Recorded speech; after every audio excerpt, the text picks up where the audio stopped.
Once you put the puzzle pieces together, it forms a map. It forms a whole picture. It's no longer just puzzle pieces, categorized neatly in buckets. It's like you put it all together and it forms a picture of this person and their body and their life and their traumas maybe and their mindsets and their habits and their sports and their activities and their relationships. And a first session is just the beginning. Most people need a process to go through to get fully through something, especially if they're going to lose their fear of pain. So if they're going to do what they love without pain or fear of pain, that's usually a process. And not everybody sees it through. Oftentimes, though, with those clients, what happens is they stop seeing me for 6 months or 5 months or 3 months, and then they come back because the pain came back. Yeah. And often what happens in those scenarios is the pain came back because they didn't fully understand their pain yet. Mm. When you understand your pain fully, it stops feeling scary. And so I like to get people to that point because typically they don't need me anymore. And at that point, if they continue to choose to work with me, it's a really free choice to maintain an optimized body through the partner fascia release. Before we dive into today's podcast, I want to let you know about something I've never done before that I'm really excited about, and it is a 9-month study group with me inside the School for Living Science community platform, where we're going to look at the topic of fascia over 9 months. So this is a study group called Secrets of Fascia. It's starting October 2nd. If you happen to be catching this podcast after that, you can still jump in. We're going to have recordings available for you. And maybe you're wondering, what could we possibly learn about fascia in 9 months? That's a long time. And actually, the answer is a lot. So I've been working with fascia for 17 years, and I'm still learning today. I'm still learning new things about fascia today. And one of the reasons for this is that fascia is the only element in the body that touches all other elements. And maybe, like me, when you heard the word fascia for the first time, you just knew intuitively, you sensed that there was something about fascia that could give you answers or give you hope or help you heal. So we're going to learn everything we possibly can about fascia together over a 9-month period. It is by donation. You can jump in anytime. Like I said, the recordings will be there for you. We're starting together live, but you can join anytime after that. So I'm going to leave a link in the description and show notes where you can check it out and join us if you're inspired to go really deep on this topic of fascia. Hello, everyone, and welcome to Kinetix, an ongoing series here on the Living Science podcast where I share what I've learned from 17 years in private practice working with people in pain using partner fascia release and the Kinetix mapping methodology. My name is Elisha Celeste, and I'm the founder of the Kinetix methodology and the School for Living Science. And I am on a mission to bring about a renewal of science, particularly within the healing arts. And this podcast series, the Kinetix series, is for you if you are wondering what you will experience at a Kinetix Immersion here in Colorado with me, or for those of you interested in becoming a Kinetix practitioner, or perhaps already on the path with me, working towards mentorship or working towards practitioner. So I want to offer this podcast to you as a way to learn about fascia and how to work with people in pain, how to make a unique promise, how to make a really good living doing what most doctors aren't even doing for their patients. So we're going to cover every aspect of what it takes to be good at Kinetix, to learn this method, to become the kind of practitioner that can make a unique promise and actually deliver on it. So this includes things like marketing and money and legal stuff, as well as fascia science, pain science. So I'm really excited to be offering this series. And today, I've got Stefan with me as always. Hey, everyone. Happy to be here. Yeah.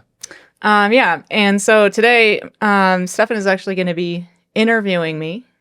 So sometimes he'll be interviewing me and sometimes I'll be taking the lead and teaching something. And what we decided to do today, because this is the second episode of this series, so we're just getting started here. If you missed the first one, you might want to check that out. I'm sure we'll link to it. But you're probably wondering, I'm going to guess, so we were trying to figure out what should we do for the second episode? And we landed on answering the question, or attempting to, having Stefan interview me, what exactly is the mapping method?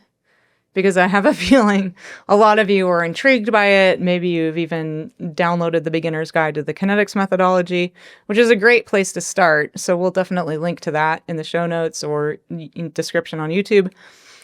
But there's a lot to this methodology, and we're going to try to unpack that today by having Stefan ask me questions. So I'm going to hand it over to you. Okay. Yeah. First question. I think what I wanted to kick off with is what's the difference, and we've talked about this before, but what's the difference between a methodology and a modality? Okay. And why is Kinetix, why are you calling it a methodology? Yep. Okay. So I'm going to go answer this somewhat quickly, just because we already covered it on a bit on that first podcast episode. But a generic modality is something like massage therapy, maybe a specific type of massage therapy like Swedish massage or sports massage or orthopedic massage or myofascial release, the John Barnes method. It's not a method in my opinion. It's a modality. Partner fascia release is a modality. So Kinetix utilizes partner fascia release, but partner fascia release itself, unless you know how to turn it into a method or make it part of a method, because it's only one part of the Kinetix method, is itself a generic modality.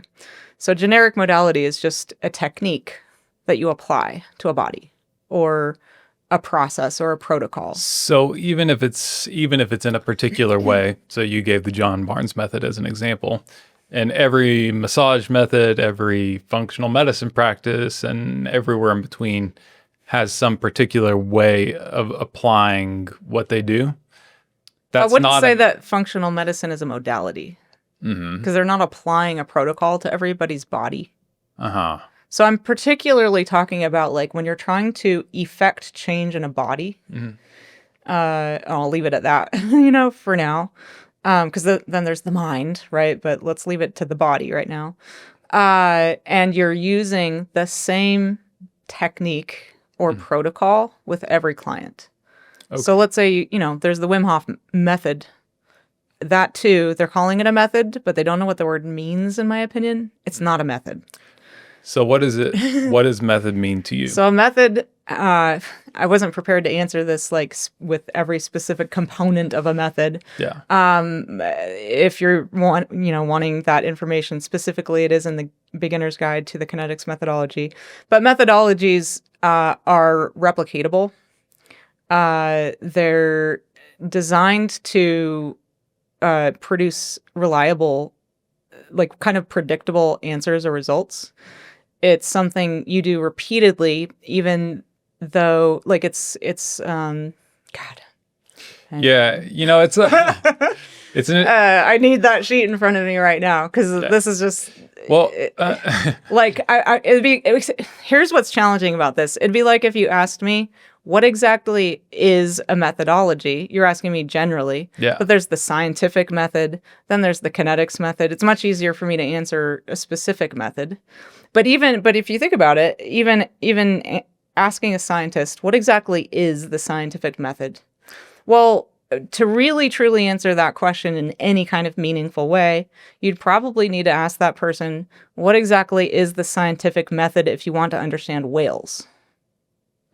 Because you can't answer the question, what is the scientific method, and really have any meaningful answer if you're saying, if I want to apply the method to all things.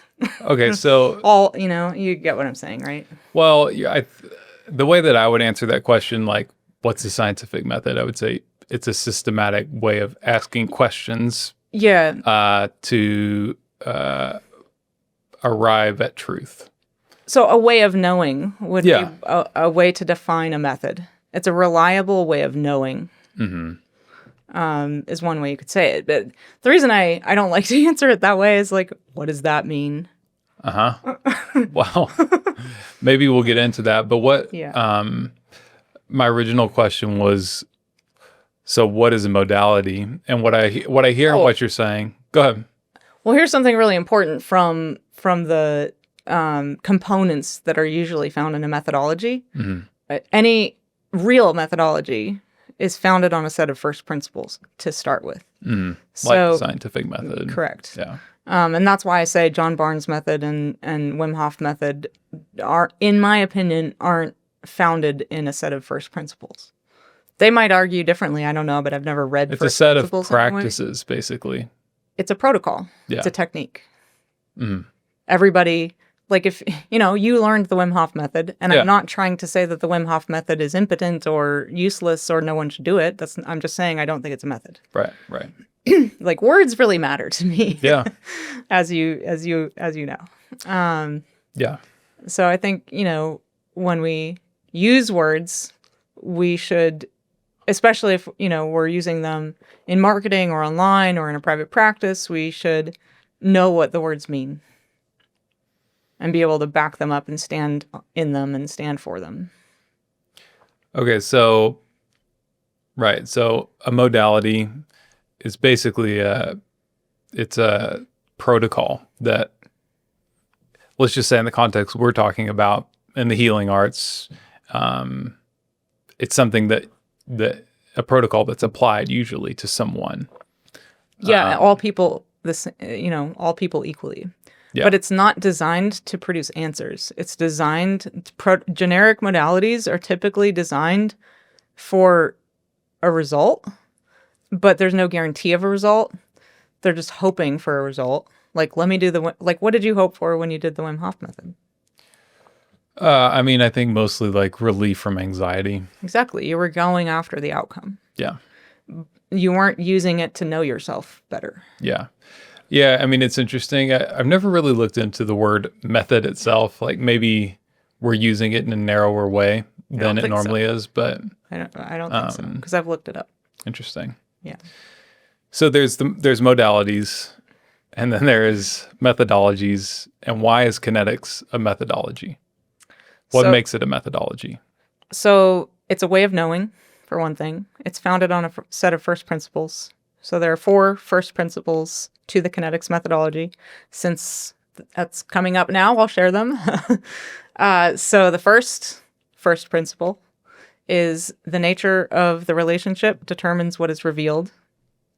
And maybe before I share the others, I'll say that the reason first principles are very important for a method to work is that everybody who uses the method should understand the first principles, because they are base assumptions from which we proceed.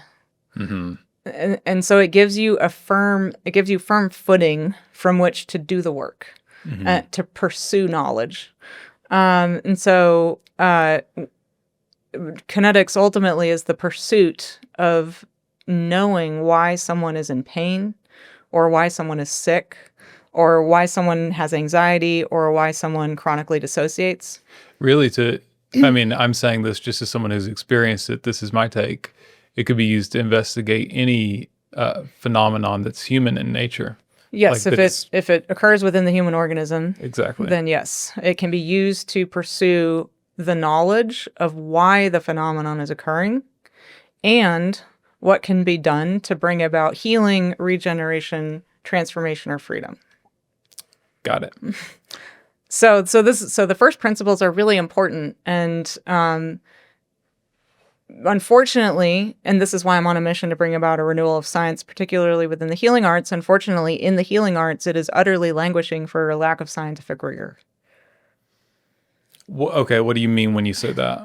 Like, can you give me an example of the way it's languishing? Well, most practitioners in the healing arts don't even know what a first principle is. Sure. Right. Let alone what a methodology is. Let alone their orientation typically isn't, I want to pursue the knowledge of why people are in pain. Mm-hmm. Most practitioners are oriented towards, let me fix this person as fast as possible. Let me get them relief. Let me try to help them feel better. Like I was just having a conversation the other day with someone who was telling me that she starts every session by asking her clients how they want to feel at the end. And then she tries to help them feel that way.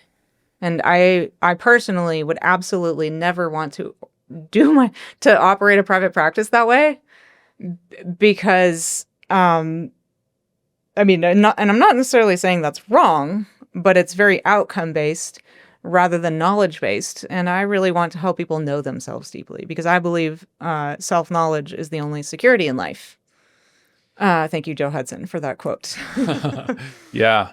Well, I mean, I think too, if I'm just looking at my own experience, like that approach of striving after an outcome, I guess it's a paradox because you have to aim at something, but at the same time, if you're attached to it, if it's put out there and it's like, we want this, I want this, often that's exactly the thing you don't get. Well, yes. So we were talking about, I was describing the first principles. And so the first one is, but I wanted to make sure to tell people why first principles are important and what they actually are. So the first one, just to come back to that, is the nature of the relationship determines what is revealed. So being outcome oriented will absolutely change what is revealed. Yeah. So, those of you listening right now, let me ask you, Stefan, I know, so you could answer this as well. Have you ever had someone want you to achieve something? Where maybe a parent and they were really attached to you winning the game or getting an A or getting into a certain college or becoming a certain,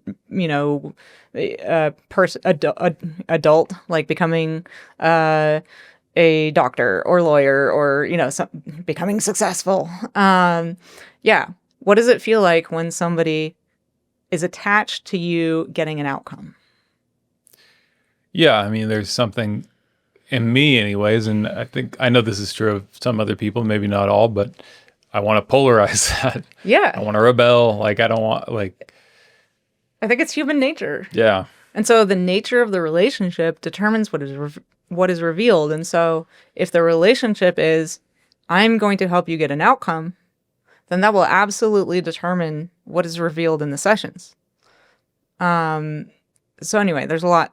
So obviously, it's occurring to me right now that we should probably unpack every first principle in an entire episode. Yeah, probably. I was just going to say, go ahead and name them. The other ones. Yeah. That's what I was going to do. Yeah. Okay, so the other three are, the next one is acceptance of what is the prerequisite for understanding it. So kinetics is a methodology for pursuing the knowledge about why someone is in pain, why they're sick, why they're anxious, why they're dissociating, etc. And so if we're pursuing knowledge, then acceptance of what is the prerequisite for understanding it. That's why that first principle is important for this particular methodology. It might not be important for a different methodology or aim. Like if you weren't pursuing knowledge, it might not be important. Well, I mean, you said that's kind of implicit in a method, neither here nor there, I guess, in some way. But what's an example of acceptance of what is? Like, this is huge in the healing arts. Yeah, thanks. So if you are in pain and you are my client and you desperately want to get out of pain and you do not want to understand it, you just want to stop hurting, you just want to feel better, you're not going to understand your pain.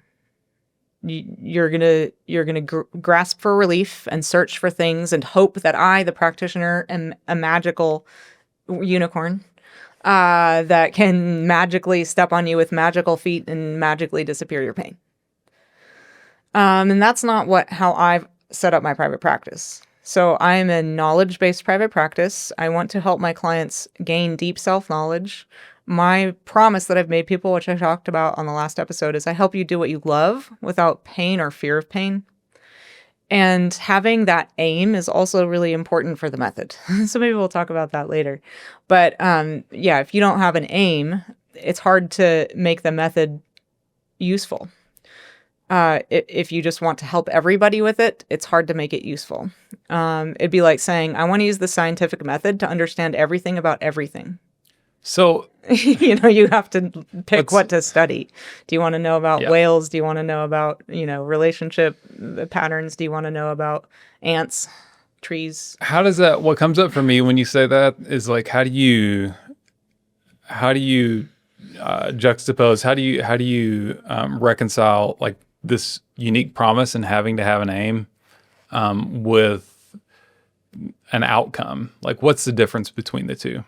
Yeah. So Like, helping you do what you love without pain or fear of pain is a very different outcome than I just want my pain gone. How so? If someone is in pain and they're afraid of pain and there's like nothing that they want to do, they just want the pain gone. I can't help that person because it has been my experience, and this is maybe above my pay grade because I'm not God. I don't know why we're built this way, but it seems to me like a physical, spiritual law that we can't just eliminate experiences we don't like. We have to transform them. We have to transmute them, transfer them, alchemize them somehow. There has to be a transformation process of some kind: physical, psychological, emotional, spiritual, relational, environmental. I don't really know what it is, but that's what we're pursuing with the methodology, is what needs to be transformed. Mm-hmm. What I hear you saying with that is like, you have to have an aim, but it's not about the outcome. It's about what you learn along the way. Yeah, and I think it's not bad to aim at something. You need to, in my opinion. But being attached to the outcome is a completely different matter. So this is one of those practitioner things. wanting you to have that outcome. So if I'm attached to my clients getting out of pain, I'm like the parent who wants them to achieve something, and it can trigger all kinds of relationship dynamics that aren't conducive to A, learning the truth, and B, them actually learning why they're in pain and what to do about it. Yeah. Yeah. I mean, I'm not a practitioner, but I can imagine that would require a lot of self-awareness and the ability to... Yes. Yeah. I mean, hold your ego at bay. Yes. In a big way. Yeah. I mean, in a lot of ways, though, it's like I personally find it a relief because I'm like, this is not about me at all. Thank God. So let me just, take myself out of it. Okay, so we've got 2. Yeah. The nature of the relationship determines what is revealed. Acceptance of reality is the prerequisite for understanding it.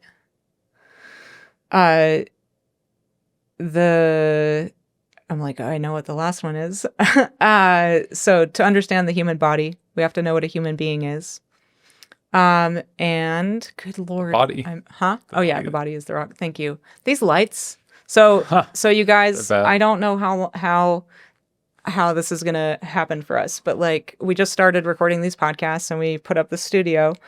And we have lighting that I literally start losing my brain. Like, I start not being able to find my words, and I usually have a really good memory. And I don't know. That's what is. It's really uncomfortable though. Just to play a fun little game, so you guys know what we're talking about. They're significant. Yeah. You probably can see that now.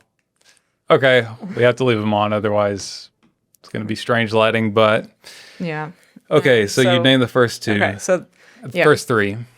Well, I do like to do them in order. That's why I was like, you got it. Oh, So the body is the rock upon which all illusions, hallucinations, and untruths will shatter. Another way of saying that, so if we were to word it slightly differently, and then put it, this is the first principle of living science, which is another way of knowing, and Kinetix uses living science kind of as its like mother, if you will, and then Kinetix is a sub way of knowing, sub method under living science. So, but we'll talk about that maybe another time. But corporeal reality is the rock upon which all illusions and untruths will shatter. So that's another way of saying it. But basically, material reality, as long as we're living physical, spiritual reality, like this world we live in, while we're in a body. An example I could give of this that's probably really easy to understand, and then I'll maybe give one that's a bit harder to understand, because people do wonder what I mean by this, is, let's say you like me, you decide to become a massage therapist and you have all these grand delusions, I'll call it, because that's what it was for me, of healing people and helping people, and it's going to be amazing, and your clients are going to feel so good, and they're going to thank you, and it's going to be awesome, and you're going to, make a good living. And then you start working with real people with real pain, and you have no idea why they're in pain. And they don't come back if they don't get answers. And you don't get paid if people aren't coming back. So, like, you have to be good at something, and there has to be a reason for people to come back if you're in the healing arts, for example.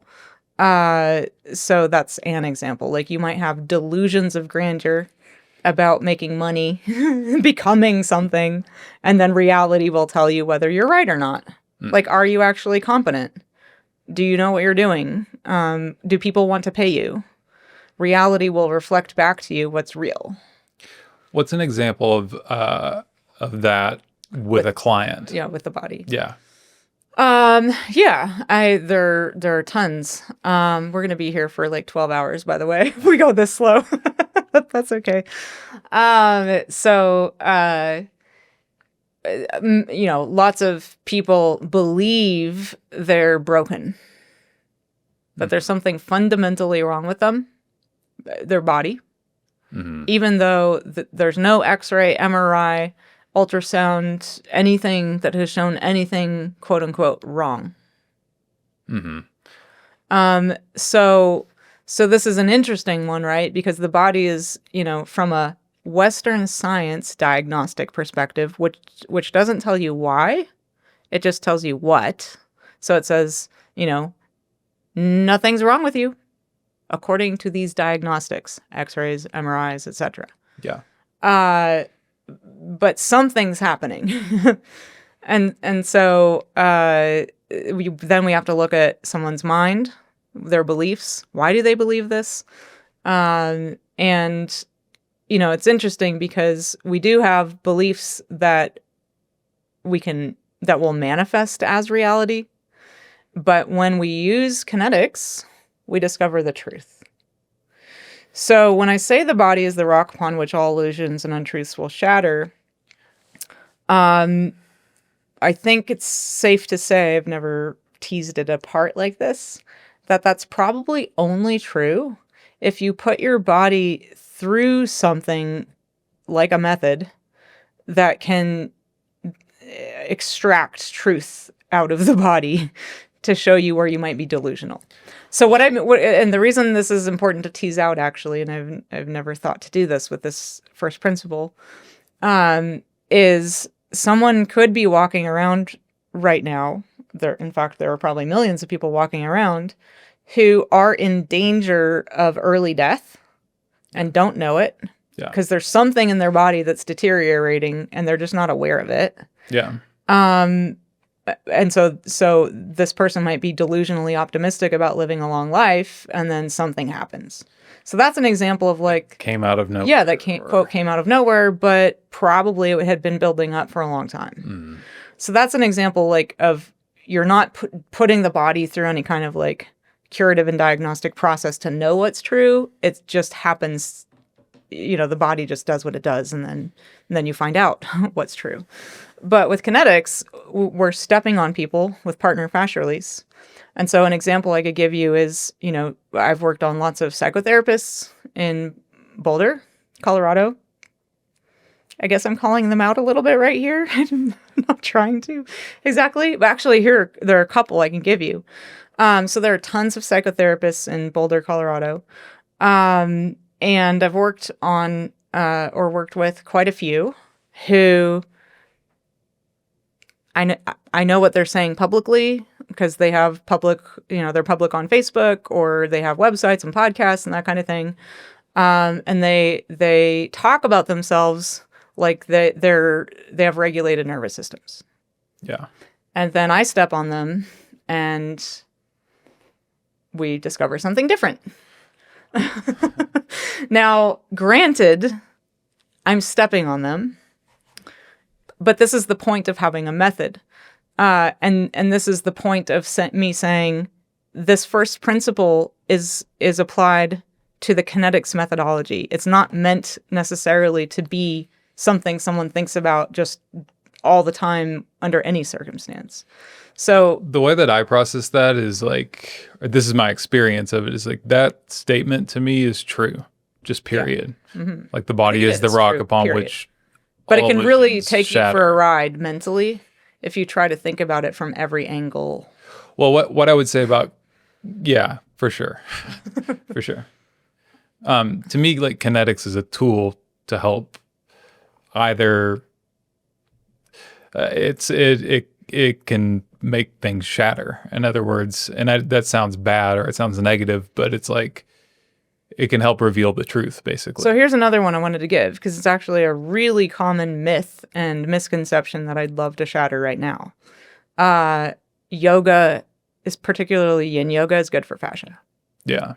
So I have worked on many yogis in Boulder, particularly yin yoga people and people that are hyper flexible, and they have really unhealthy fascia. Yeah. So like so there are all kinds of delusions and hallucinations and untruths that will shatter when we work with the body in this way around what we think about fascia. So there are all kinds of assumptions and expectations people have about fascia in particular that get shattered when they learn kinetics. Yeah. So there's something that just keeps coming up for me throughout all of this, and maybe I'm jumping the gun a little bit by asking it, but how do you know it's not you?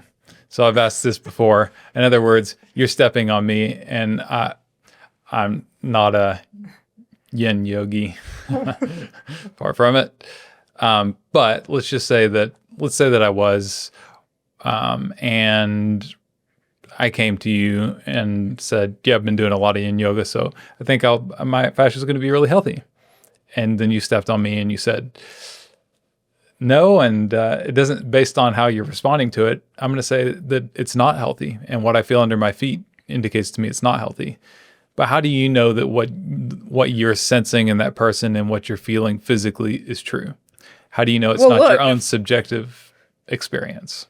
Yeah, it's a fair question, and I think all of us should err on the side of assuming we're getting it wrong sometimes or all the time, and constantly question whether it's me or my. So we should, that's why the nature of the relationship determines what is revealed, and if we unpacked that fully, as practitioners, you would want to know what is my role in the relationship. Because you're going to understand that how you show up is going to determine what is revealed. That's why I'm like, God, we're going to have to unpack each one of those principles in an episode, I think. But having said that, I mean, if someone came to me and was like, I do yin yoga and I think my fascia is really healthy, and then I step on them and they feel nothing, and it seems like their fascia is really healthy, then I would say like, well, seems like your fascia is really healthy. But what has happened instead is we find giant adhesions. It's really intense for them to get stepped on. They weren't expecting that usually. So like it's a shared reality. It's not like I'm telling them what's true about their body. They're saying, whoa, I didn't know I had such unhealthy fascia. And no one has come to me and said, I'm a yin yogi, I should have really healthy fascia. It's just something that is circulating the internet. For sure. So. Yeah. Okay. So I think I derailed us a bit, but let's just recap maybe the 4 first principles. Yeah. So the nature of the relationship determines what is revealed. The body is the rock upon which all illusions, hallucinations, and untruths will shatter. Acceptance of what is, or reality, is the prerequisite for understanding it. That's the hardest one for people, I think, to actually, embody. I agree. They might grok it mentally, but if you can't embody it, you don't even understand it fully yet. Yeah. And then to understand the body, we have to know what a human being is. And that's actually really important for people to know if they want to experience, like if you're listening to this and you want to experience kinetics or you want to learn kinetics, I'm coming from a certain spiritual philosophy that is informing the method. And if you don't align with that, it probably won't be for you because, yeah, it probably wouldn't be a fit. So yeah, I'm coming from the perspective that we're made of body, soul, and spirit. To me, those things mean something very specific. As I said, I think words are really important. Yeah. So when I say soul, I actually mean something very specific and distinct. When I say spirit, I mean something very specific and distinct, and we'll maybe define that. So yeah, those are the 4 first principles of the method. All right, a quick break. And since this is the Kinetix podcast, I have a question for you. Do you want to learn partner fascia release and the Kinetix mapping methodology? Because if you do, and you haven't signed up for my free course and beginner's guide, Kinetix 101, then I would like to invite you to do that. Kinetix 101 is my free online course and interactive guide, and it is the best way to start learning kinetics today. You're going to learn 4 techniques, but more importantly, you'll learn why to use them, how to use them wisely, and what the mapping method is really about, because kinetics is a mapping methodology for discovering root causes of pain, degeneration, unhealed traumas, anxiety, autoimmune conditions, and more. Included in this course is an 8-day email course. So you are getting 6 videos that are a course on my community platform, but you'll also get emailed every day. Just a little tidbit, a small lesson where you learn about the mapping method and what exactly we're mapping and how that works. But for those of you who prefer to download and read something offline, you'll get my beginner's guide to the kinetics methodology, which is that interactive and downloadable PDF. It'll introduce you to the mapping method, the 4 members of the human organism that are part of this mapping process. It's how we put things in their rightful place and make sense of our symptoms so we know what to do about them. And then it includes links to the 4 techniques with instructions for what to practice while learning them. And as I mentioned, there are 6 live class recordings that teach you all about fascia and its role in pain, degeneration, illness, and unhealed traumas, as well as how we use partner fascia release to resolve pain, regenerate the body, restore health, and heal our traumas through the power of partnership and collaboration. Plus, there are 5 other classes that take you on a journey through awakening the 12 senses. Yes, we have more than 5. We have at least 12. The 5 kinetic energies, liberating our witnessing powers, which is really important, and then honing ourselves into the best and most exact scientific instruments on the planet, because it is my belief that we are the scientists we've been waiting for, and we can do so much when we learn to harness all the senses and all the powers of our organism. And for those of you who are inspired to become kinetics practitioners, you'll get my guide to becoming a kinetics practitioner with all of the steps, milestones, and learning options. So I'll leave a link in the description and show notes where you can sign up if you're inspired to learn kinetics and start today. Okay, so that's maybe a good jumping off point for us. So what else is there to the method, right? Like if that's very abstract and maybe even a little esoteric, but like if I walked into your office and for the first time and, you're going to do a session with me, what might I experience? Like I sort of get what you're saying, like partner fascia release is a modality and there's a method that is embedded in, that modality is embedded in. And so like, walk me through it. What would it look like? What's the method look like? Okay. How long we got? No. How long does the session take? 90 minutes. So we have time. Okay. So as I was saying earlier, for a method to have weight, to have teeth, to be meaningful, you have to have an aim and you have to have a focus. Yeah. Otherwise, what are you studying? What are you pursuing? Knowledge of all things, everywhere, all the time, past, present, future. Yeah. So this is what makes the method unique in the healing arts, in my opinion, because every practitioner should have a unique promise, and this becomes their aim with their clients. So my unique promise is I help you do what you love without pain or fear of pain. And so that means I have an intake form that people fill out. It's very thorough. It asks people a lot of questions about surgeries they've ever had, medications they're on or have been on, whether they've ever had a cortisone injection, if they have any traumas that they think might be related. There are open text fields for them to share anything they want to share with me, to tell the story of their pain. So I'm gathering as much data as I can before even starting the session, and that is the starting place of the method. So in kind of simple terms, the method is a way of categorizing the data so that we can make sense of it.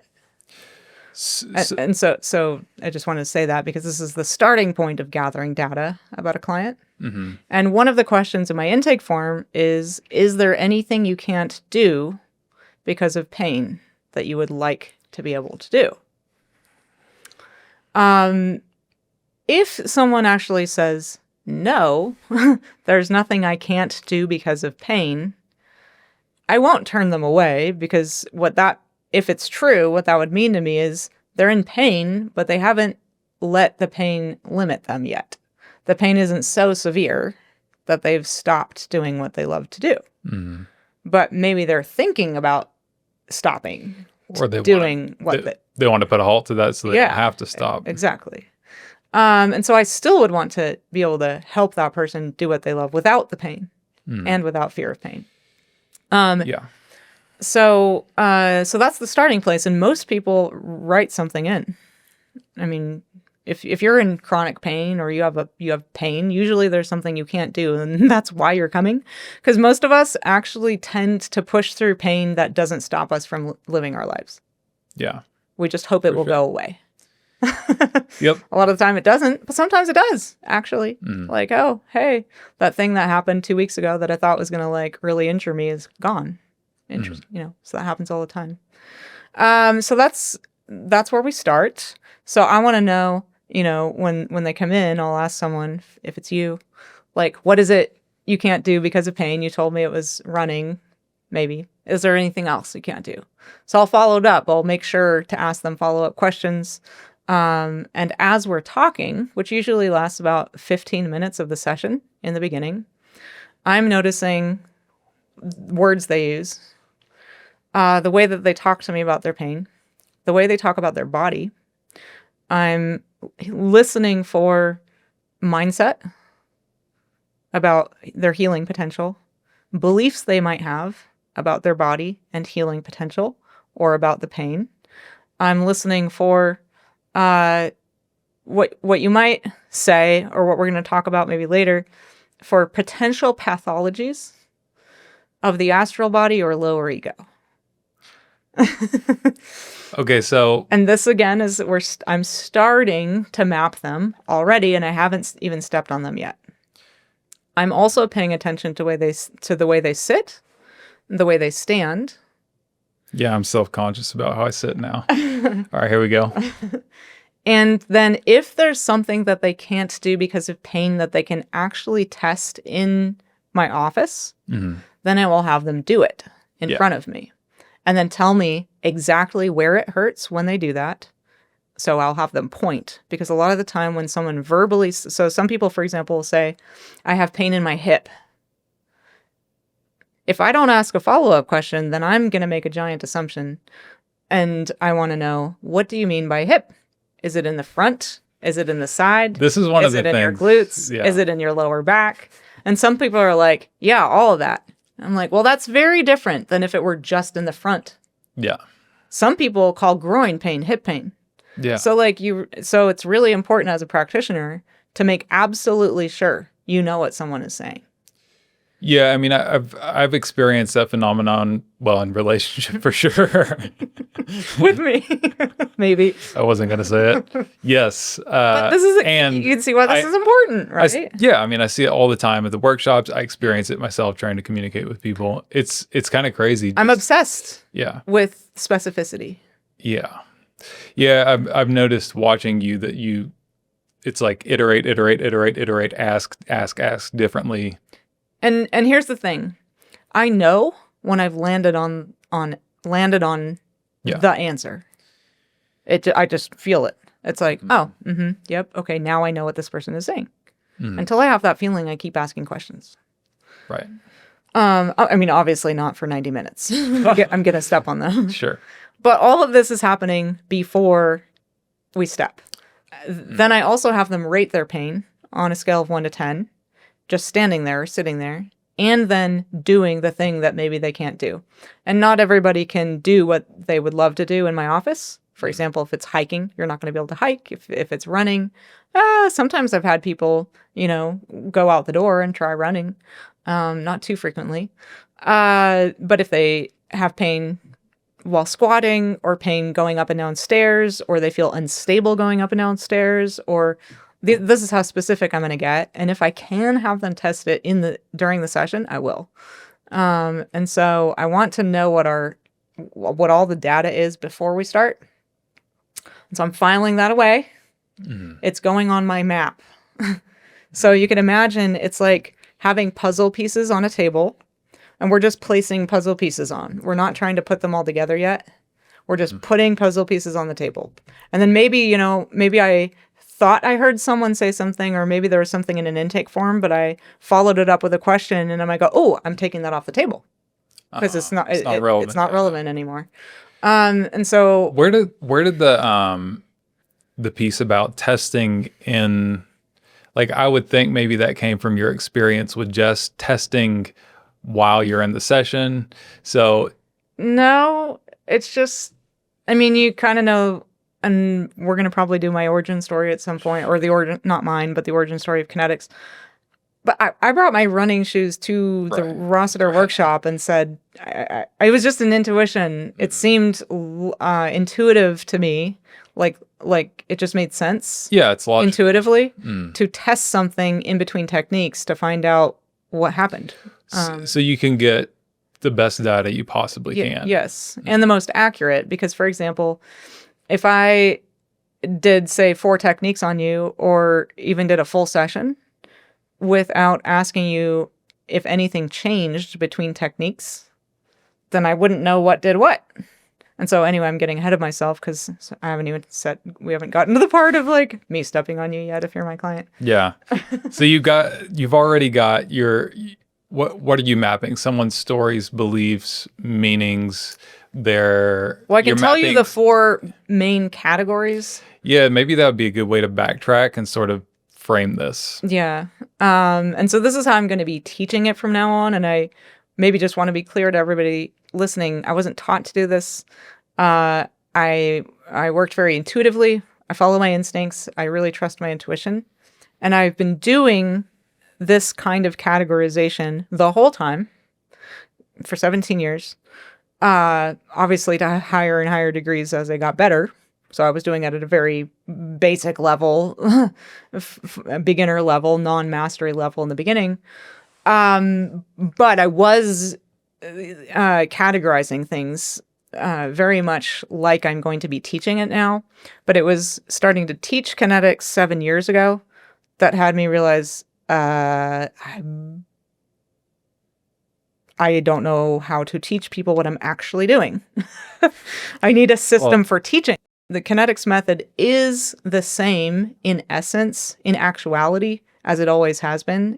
And it's getting more and more refined. It wasn't codified.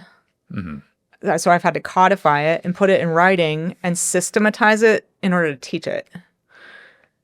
And I've learned a lot through that process. Yeah. So these 4 categories that I'm going to share are a recent decision of mine because it mapped on, and I've been sitting with this for about 3 years. So I've been a student of Rudolf Steiner's for going on 25 years, but I was in a Waldorf school in childhood and grew up in a very Waldorf home. So some of you might know Rudolf Steiner and some of you may not. He was a scientist and philosopher in the late 1800s, early 1900s, and he's essentially the founder or the the individuality behind the movement for Waldorf schools and anthroposophical medicine and biodynamic gardening, to name a few things. And he's really the only human that I go to, aside from my clients, to learn about human nature. I do read science papers, and I like to stay up on the latest science, and I often will quote science, but I don't rely on that at all. And I don't put it belongs in its own category, let's say, modern material science, but it doesn't fit for me with how I orient the world, spiritually speaking. So this is coming from Rudolf Steiner. I just want to share that, as you know. Yeah. So the four big, we would maybe call it big buckets or big categories. Then there are subcategories, but the big categories that we are mapping for are the physical mineral body, the etheric or fluid life force memory body. This, to me, the etheric was the hardest to finally grok and really comprehend, because I think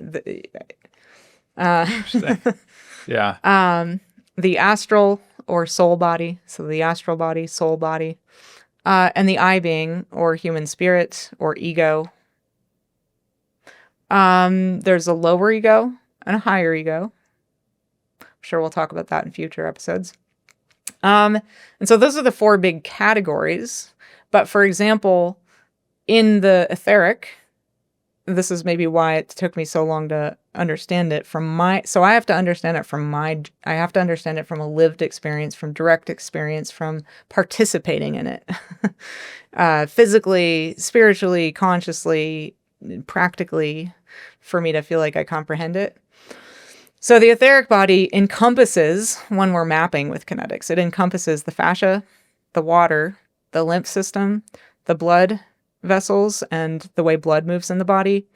It encompasses all 5 kinetic energies and the etheric formative forces that form and shape our body.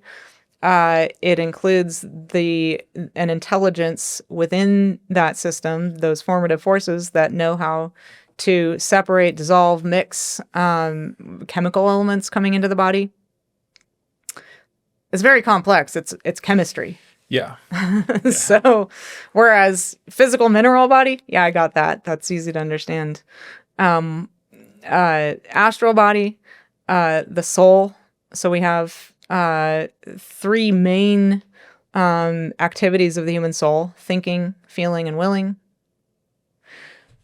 So you asked me, so you're starting to map this, right? Yeah. So when I'm looking at someone and I'm asking them questions at the start of a session, I'm listening for potential pathologies in the astral body or the lower ego, as I said earlier. And then I'm looking at how they're sitting and how they're standing, because I'm looking for pathologies in the physical mineral body.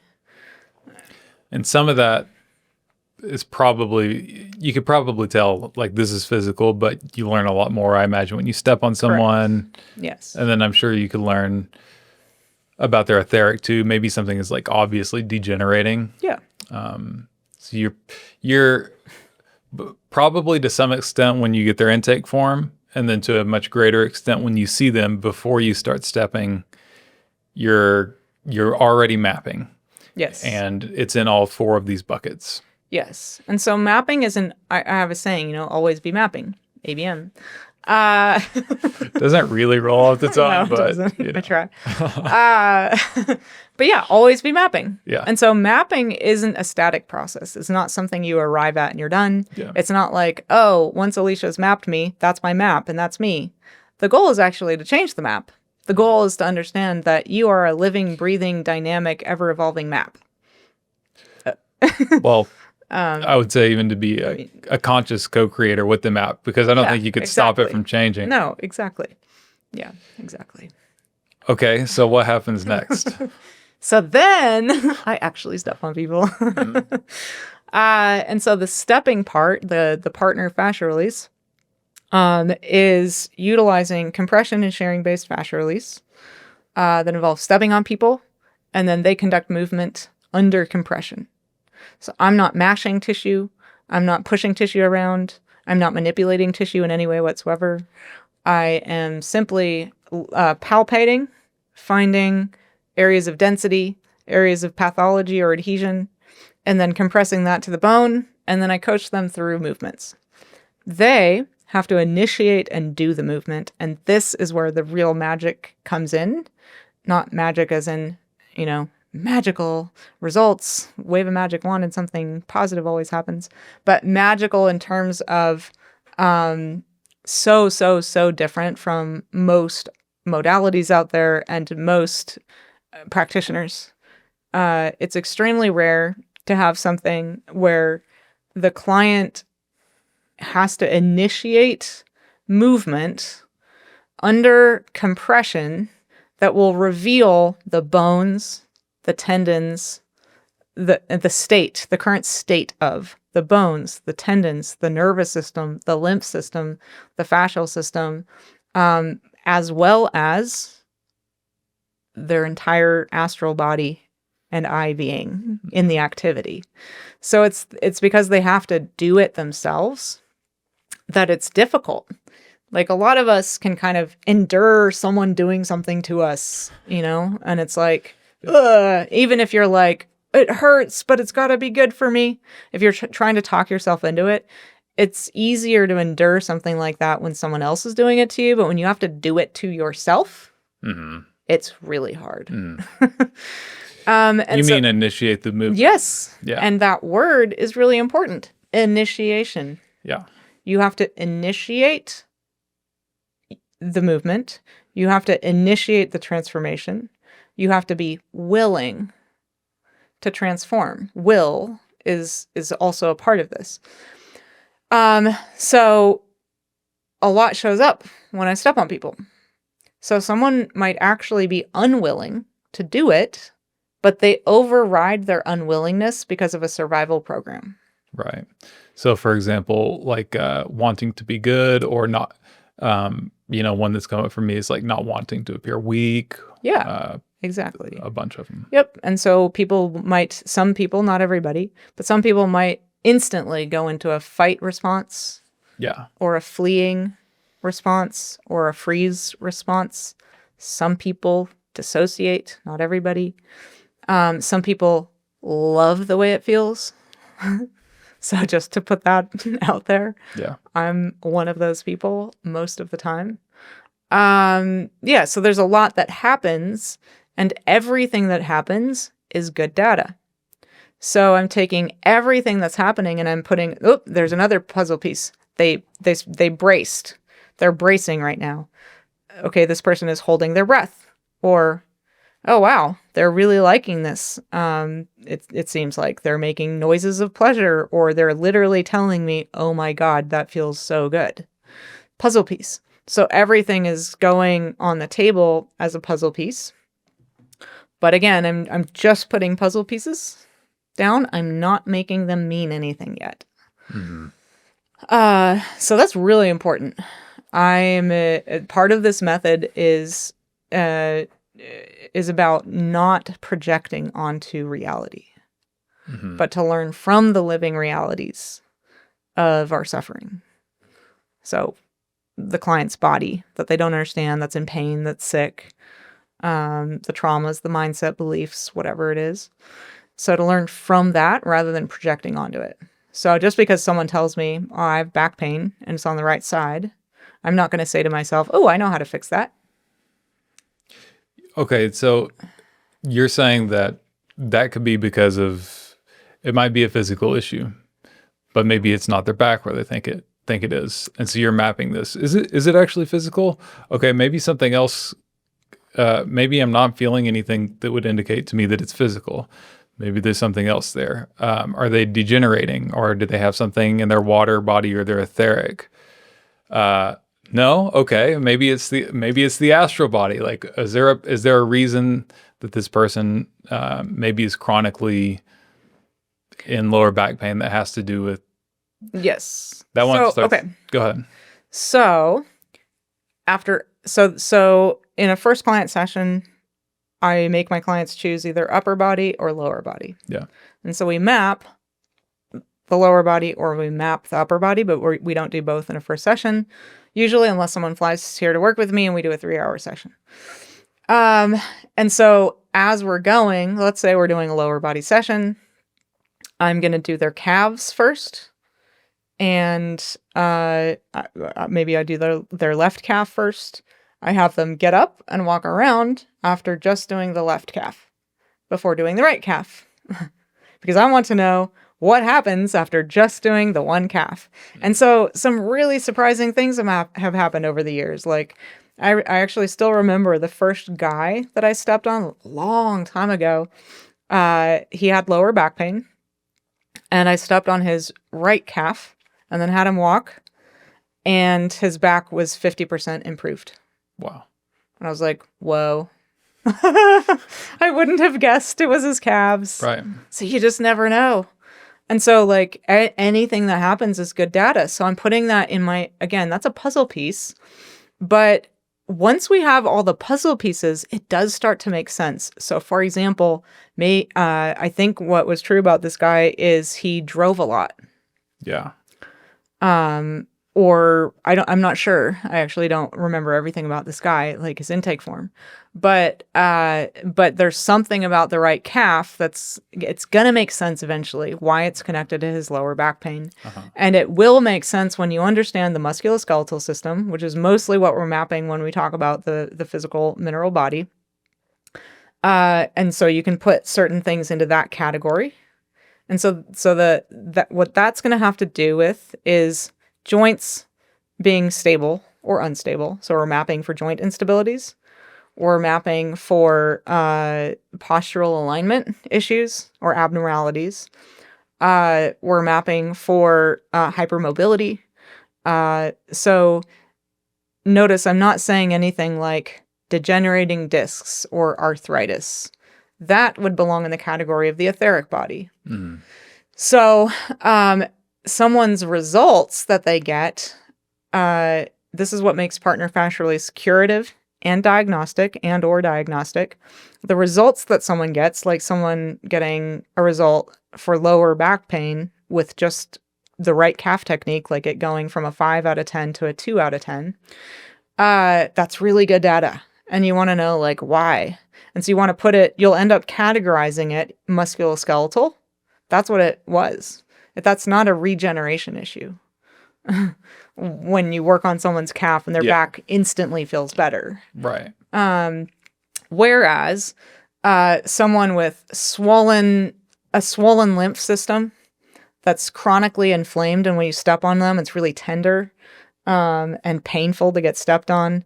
And it doesn't seem like they have any joint instabilities. But when you release the fascia right next to that joint and all around it, their pain just decreases. That to me is an indication. And again, these aren't things I know for sure. But they're really good guesses. So it's a really good guess that person's joint, for maybe a knee, maybe a hip, needed blood. It wasn't getting enough blood. That's what chronic inflammation indicates. So again, we're just filtering all the data pieces through what we know about the human organism. Mm-hmm. And so to do this, it requires that you know a lot about the human organism. Where do you learn that from? Are you asking where I learned it, where people can learn it? Well, I think I know the answer to this. I'm going to tell a funny story just because, and it's a story that you know, but the way you said that, it almost sounds maybe, I would guess, and you guys tell me if I'm missing the mark here, but I would guess someone might assume that you had to like learn a lot of this information through schooling or something like that. Yeah. And then you have all of this knowledge about the human organism to like in a textbook. To bump up against your lived experience, to compare and contrast what you've learned versus the experience you're having with the client. So we had a woman over, Elisha cooked dinner for a woman, Barbara. I'll say her name. Hi, Barbara. Shout out. Yeah. Yeah. And she is a retired nurse. and very, very, I would say, present and in tune, and also very much connected with us through the work of Rudolf Steiner. So has an awareness of all this, and did massage herself. And she asked Elisha, as she was getting familiar with what you do, where did you learn all this from? And you responded with, from the body. To which Barbara just kind of laughed hysterically, almost kind of in a, oh yeah, well, that makes sense kind of way. Yeah. So, and that's not the full answer. Right. But the body is the rock upon which all illusions and untruths will shatter. Yeah. And so but for example, inflammation. What the internet will typically tell you about it, if you Google it, is that it's bad. If you're injured, it's usually indicated to rice it. Rest, ice, elevation, compression, or I think I got that mixed up, but just the order. Yeah. Rest, ice, compression, elevation. There you go.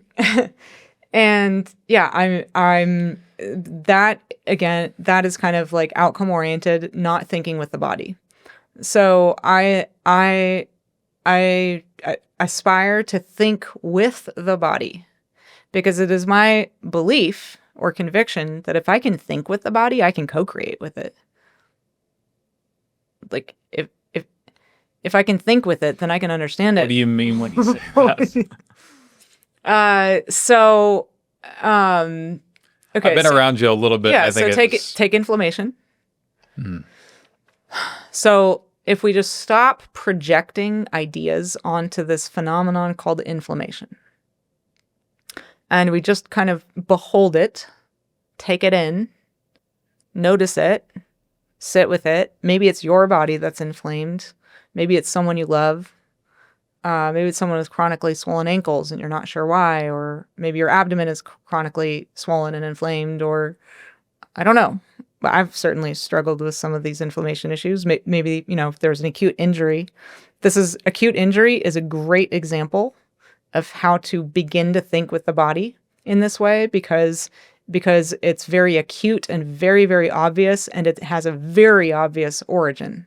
Whereas systemic inflammation, I'm like, I don't know when this started. I don't know why it's happening. But let's say you sprain your ankle and it swells up. Well, why would the body do that? To protect. Are you answering from your head, or are you trying to kind of think with the body? Well, this is probably an example of why this is challenging. Yeah. Why would it swell up? Yeah. So that you wouldn't keep moving on it. And is this but again, are you answering from your head? Trying to answer from my body now. Yeah. So what has you answer it in that way? Like, why would you say that? Why would the body want to stop you from moving? I mean, now I go back to my head to protect the ankle. Why does it need protection?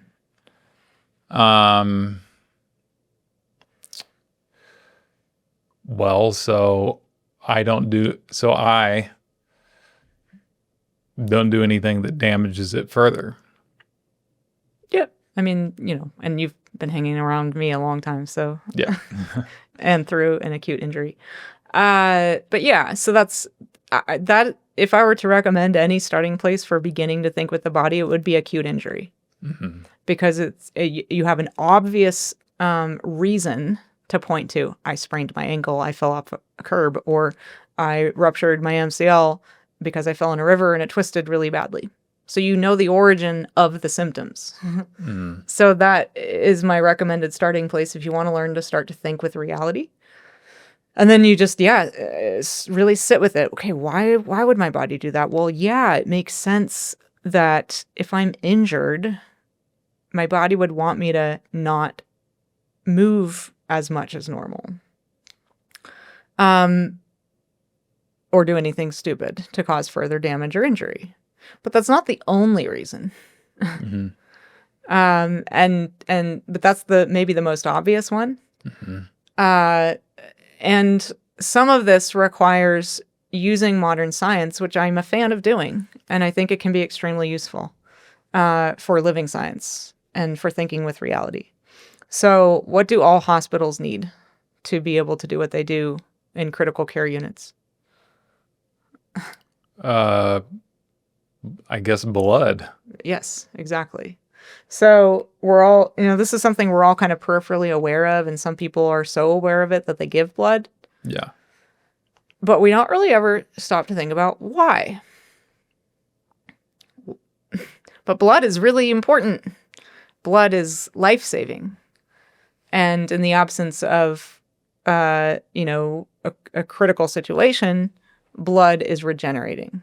So it's either life-saving or life regenerating. It regenerates tissues. And so, in what Western science says about inflammation, in some cases, if you know how to do the right Google search, because again, if you actually want to know the science of things, you can find it, but it's not, I don't recommend Googling to know what to do when you sprain your ankle and then get that answer from a Western medical doctor.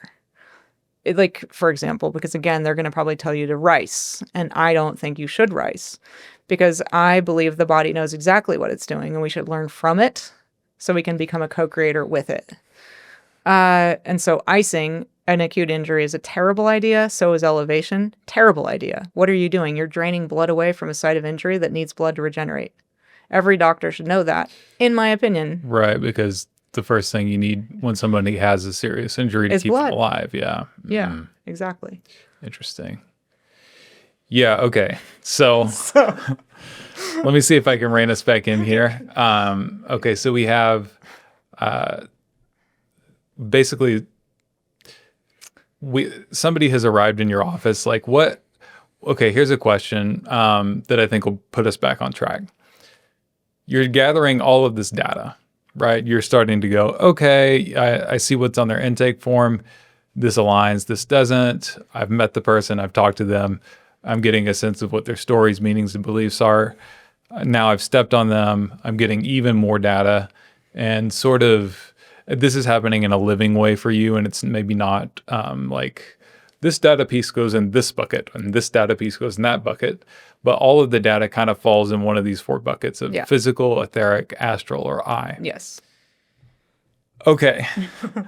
So how do you use that information to help someone? Well, so the information I'm gathering, those puzzle pieces, that's a really good question. Although it'd probably be a better question if you'd come on. if you had asked, how do you use that information to help that person achieve the outcome that you promise, like your promise? Because help them what is my follow-up, right? Mm-hmm. Because you can only help people do something, or if there's a something to aim at. So I guess if they agree to work with you, there's something they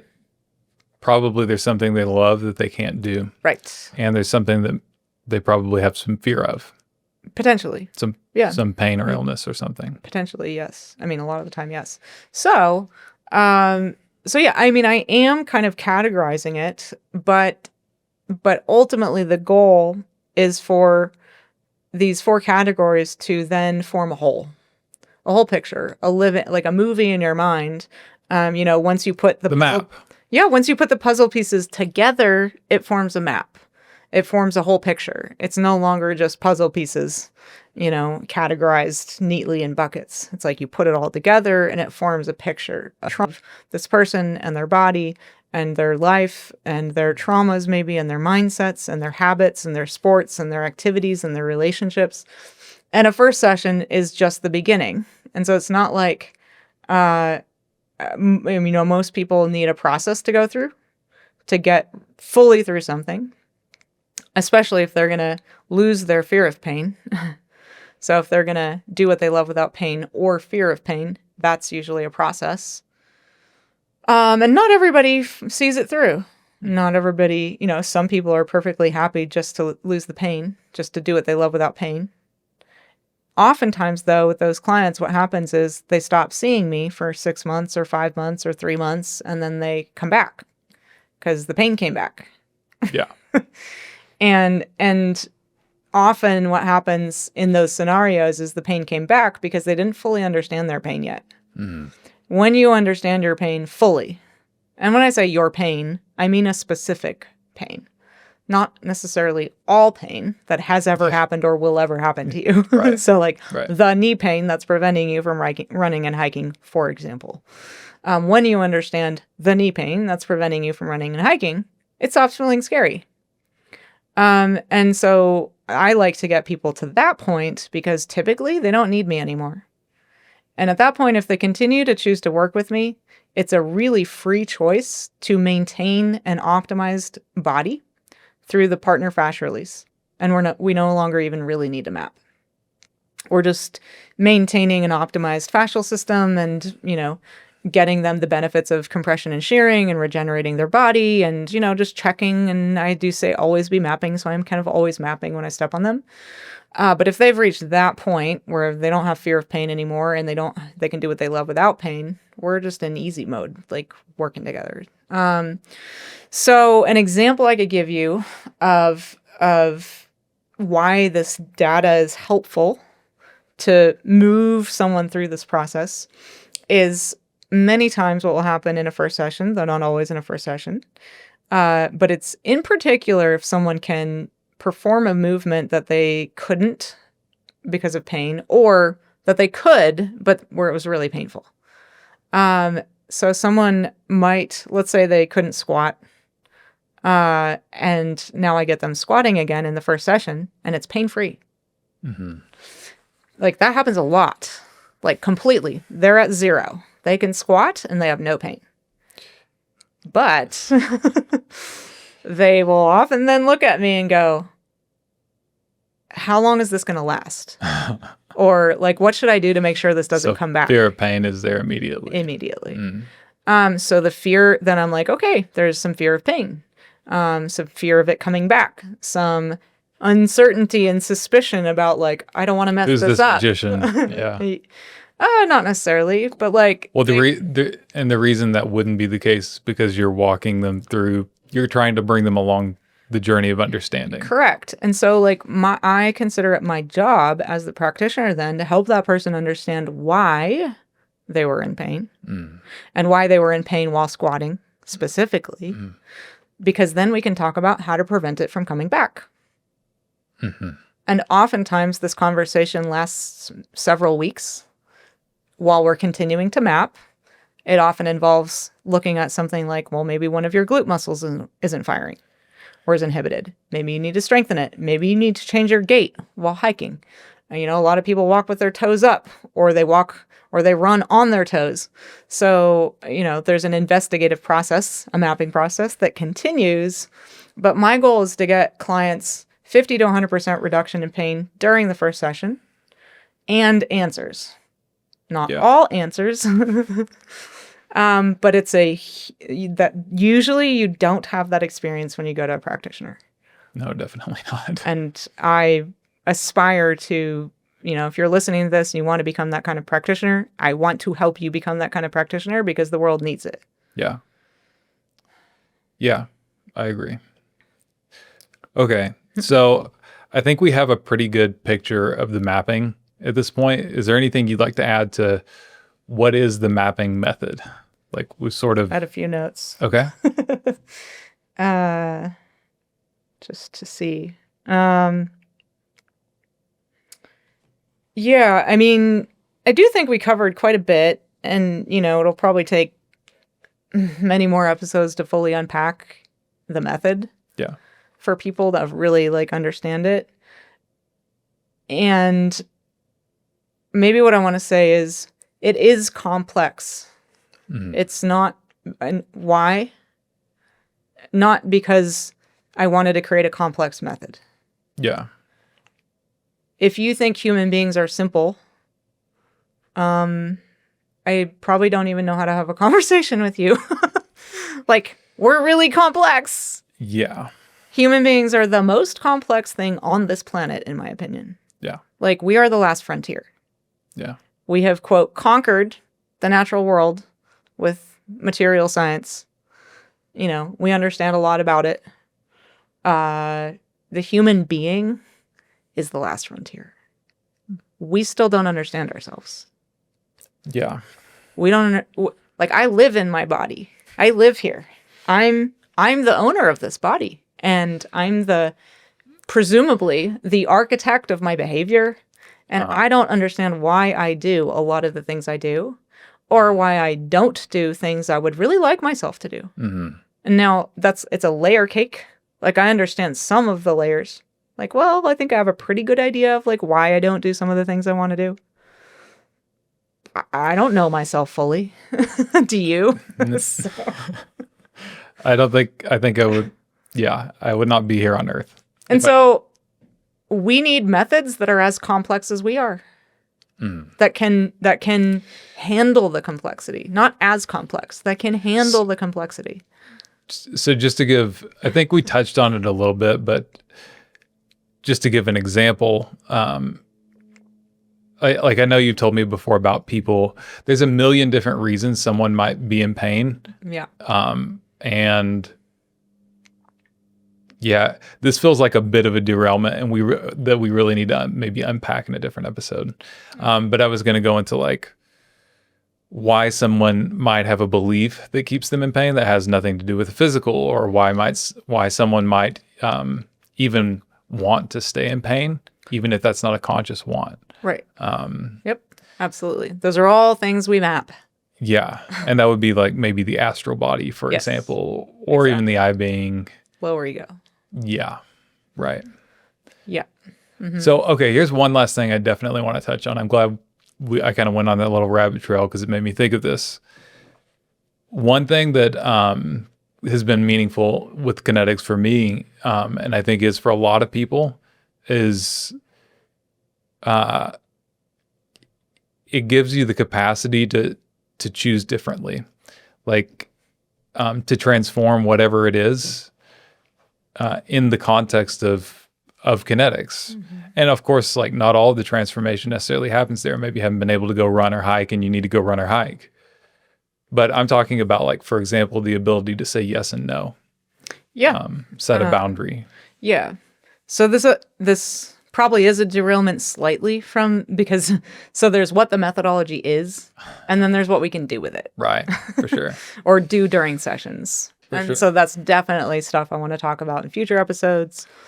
But maybe what I want to talk about right now, because this does feel important, is that, just to reiterate again, the methodology is here so that we can use partner fascia release to know why someone is in pain or sick or anxious or dissociated, etc. And so if someone doesn't get a result when I step on them, that is good data. Yeah. So all data is good data. And as long as my clients are open to looking at the data with me, we're going to learn something really helpful that can get them where they want to go. But they have to be ready to look at the data. And not everybody is. So for example, let's say I'm stepping on someone, because this has happened plenty of times. It's not like the norm or anything, but it has happened. Let's say I'm stepping on someone and they're tensing up and they're like really rigid and they look angry, and I'm pointing out to them, hey, do you notice that you're tensing up? And they're like, oh, am I? Yeah, I didn't notice. And then I'll like say, I'm like, okay, well, and then what I'll probably do in that instance is back off. Mm-hmm. So I'll like take some weight off, because what their body is telling me is this is too intense for them. Mm-hmm. But they're not intervening and saying, could you please back off? Mm-hmm. And if I actually say to somebody, do you notice that you're bracing or tensing up right now? And they say no, they can't say, would you please back off? Yeah. They're literally incapable of it. And so I'll back off. But maybe they're still bracing and tensing up and holding their breath and looking like they're dissociated. And that that's really good data about that person. Like what's going on. Yeah. I can't say that I know for sure, except that I know that they're bracing and they're tense and they're holding their breath and they look angry. And I would characterize that as a fight response, but it hardly matters because I don't want to project fight response onto them even. What matters is whether they can own the experience or not. Because I'm fully prepared for that person to say, I don't feel seen by you. You're stepping on me all wrong. I don't like the way this is going. I'd be like, oh, wow. Okay. Ow. Oof. But like, thank you so much for telling me like that is not what I want to be happening. So please help me figure out how to do this in a way that you would like. Yeah. So that might hurt my ego a bit, but I would want that person to tell me that. But if they can't own that they're tensing up and bracing for whatever reason, even if it's my fault, then I can't work with that person. Acceptance of reality is a Yes. prerequisite for changing Exactly. For understanding it. Understanding it. Yeah. Yes.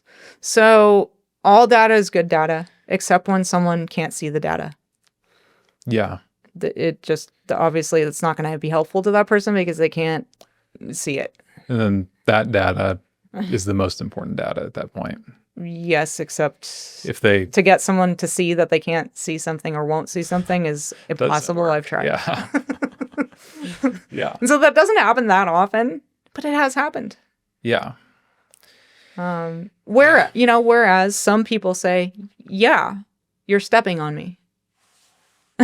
Yes, I know I'm tensing up because you're stepping on me and it hurts is the implication. And, and then I'll say, well, what do you want? Do you want me to back off? I like to put the power in their hands because I want to know what someone does with the power. And it's not like I'm trying to add so much weight to every person that I overpower them and overwhelm them. That I'm not trying to do that. I want to find that edge where it's uncomfortable and see what people do with it. And that is actually part of the method as well, because if you're too gentle and too nice, you don't get good data. Okay, so let's... Did I just open a can of worms? You did. Okay. How do you get good data? Well, all data is good data.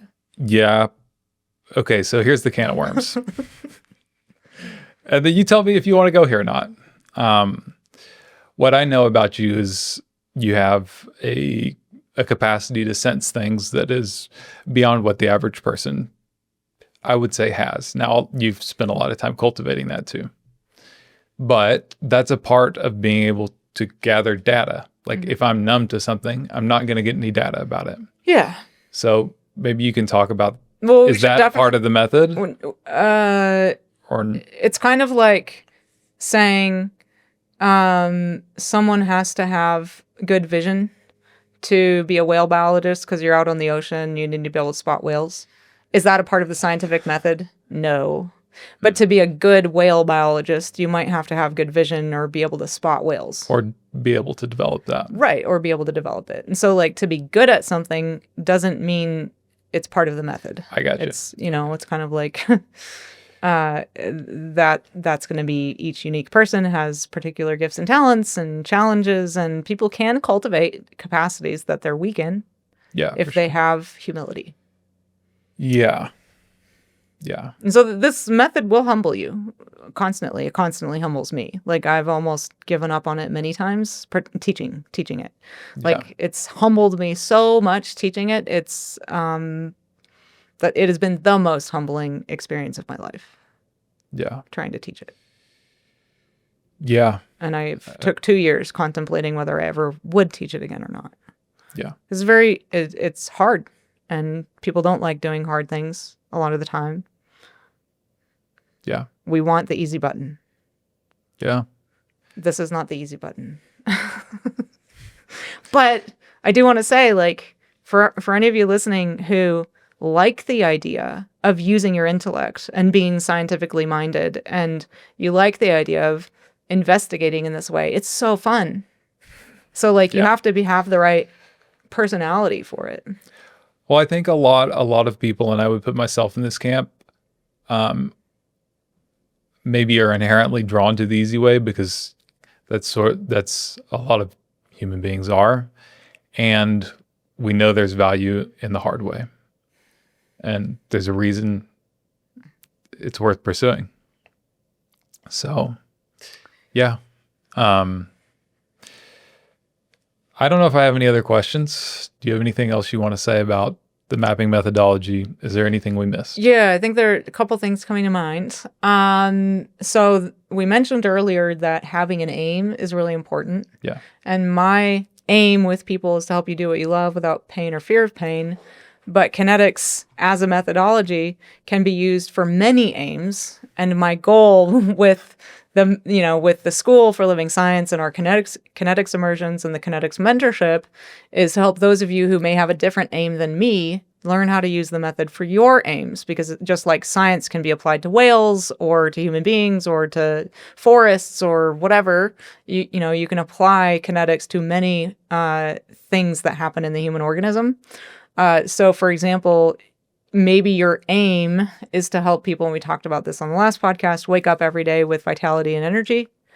And so typically people who are going to want to work with you, if you're that person, or practitioner, are people with chronic fatigue syndrome, people who are tired all the time, people who aren't sure why they're tired. It's really frustrating. Maybe they've tried melatonin and they've tried changing, they've got an 8 sleep bed or whatever they're called, and they've tried all the things and it's not working. Yeah. If you can make that promise to people and deliver on it, then you will be their hero, and they will tell everyone else they know who is tired all the time to go see you.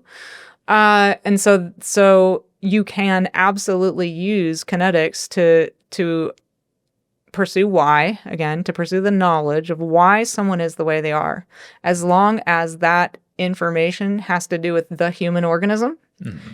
Kinetics is a good mapping methodology, an excellent mapping methodology for those phenomena. Yeah. So everything from chronic pain, acute pain and injuries, sports optimization, athletic optimization, working with people with autoimmune conditions, working with people with chronic fatigue, people with trauma, people with anxiety, people with gut issues, people with, you name it. If it happens in the human organism, more than likely we can help. I will give a disclaimer here that, I haven't tried to use it to understand cancer, but I think that'd be cool. I would try. I'm just saying, like, I've never done it. Uh-huh. I haven't tried to use kinetics for really severe neurological conditions like Parkinson's, but I would absolutely try. And I definitely think we could learn a lot, especially if we catch those experiences in the early stages. Yeah. I actually believe we probably could reverse them. That is my conviction. However, I haven't done it yet. Yeah.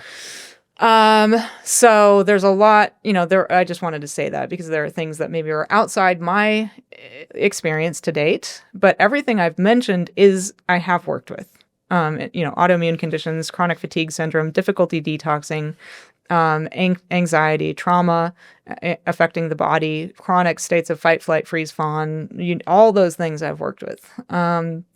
Acute pain, acute injuries, sports and athletic optimization to a degree. So you can work with children, you can work with adults, you can work with the aging population. And so again, you want to know what you're aiming at for the method to work. So that's what I wanted to come full circle, because that's kind of where we started. So for the mapping method to work, you have to know what you're aiming at, and your clients have to come with a clear aim.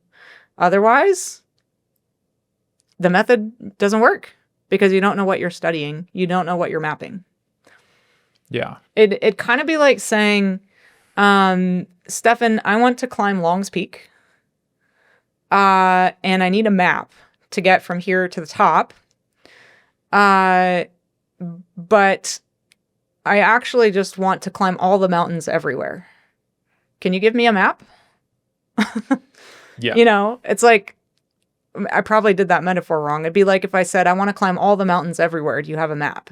Uh-huh. I'd be like, maybe I could help you. I mean, no, I can't help you climb every mountain on Earth. Yeah. And give you a map to get there. With this, here you go. Yeah. But if I said, I want to climb Long's Peak, and I want to do it without having to rock climb, is there a map? Well, let's find out. Either there is one, someone else did it, and there's a map, and there's a process for it. Well, I think too what you're bringing up is you can't map the absence of something. Yes, there's that too. So it's like you can't map for the elimination of pain. Yeah. You can map for someone being able to run without pain, squat without pain, hike without pain. This is where this becomes slightly sticky for some people. I still insist upon it. Is let's say they're in so much chronic pain they don't do anything, and their one hope and wish in life is to just not be in pain. I will tell that person, I won't keep working with you unless you have an aim. So there has to be something you would want to do if you got pain free. Yeah, this reminds me of like Jordan Peterson, clean your room. You know, even if that's a different context, obviously, but I'm saying it's like, that's such a simple aim. I don't want to aim at that. Everybody can do something though. Yeah, because if someone tells me the only thing I care about is getting out of pain, that I'm going to probably categorize that without making up a huge story about it as an astral body and lower ego pathology, where that person has totally identified their ego with person in pain. My identity is a person in pain. And until you are willing to change your identity to be a capable person, someone capable of doing something pleasant and doing something that represents freedom, I can't help you because you'll insist upon maintaining the identity of a person in pain. And so, yeah, I insist upon it. I can't help people who have no aim. Yeah. A positive aim. And so that is really important for the method because if someone doesn't have a positive aim, you don't get to find out what obstacles and challenges that person has to face to become the person who can do what they love without pain or fear of pain or with energy and vitality or whatever the promise is. And that's the data you need. Yeah. It's like, what fears come up on the journey? What are you really afraid of? Some people are afraid of freedom. More people are afraid of freedom than pain. Yeah. So yeah, I mean, some of us love to hate being in pain. We love to brood in it. We love to, or we love to hate being angry all the time, or we love to hate, there are feelings we love to hate, and pain can be one of them. And so if you identify as a person who loves constantly to talk about how miserable it is to be a person in pain, your only hope in life is to get out of pain, that's your identity. You love being that person. You love being miserable. So you have to have an aim. You have to have an aim. Otherwise, you can't get the data you need. You can't map. Mm-hmm. I mean, you could if someone was like, I'm in chronic pain and I want to know why. If someone's like at least open to that, then maybe we could do some mapping. But it's probably not going to go anywhere. Yeah. It's not going to, where's it going to lead? Because if you're chasing the absence of something, you're literally fighting the laws of physics. Yeah. So I think that I don't know, there's probably something we missed, but that felt very important to state, that the method can be used for all kinds of aims. Right. But you have to know the aim, and then you can apply the method. Okay. Yeah. I think that's a good place to end. All right. Wow. I had no idea I knew we were talking about the method, but lots of little cool side tangents and stuff. Thanks for interviewing me about this. That was actually kind of fun. And thank you guys for listening. If you made it all the way here to the end, then you probably have what it takes to become a kinetics practitioner if you want, or to experience kinetics in this way, of using it to pursue knowledge, self-knowledge for yourself, perhaps, or knowledge of the whole human organism. If you're interested in our immersions, you can go to schoolforlivingscience.com/KNT1. All of the information about, me and kinetics and the school is on schoolforlivingscience.com. We'll put the links in the show notes and description. And I'm very excited to be continuing this series, the kinetics series. So thanks, Stefan, for doing this with me. Yeah. And thanks, everybody, for listening. We'll see you next time.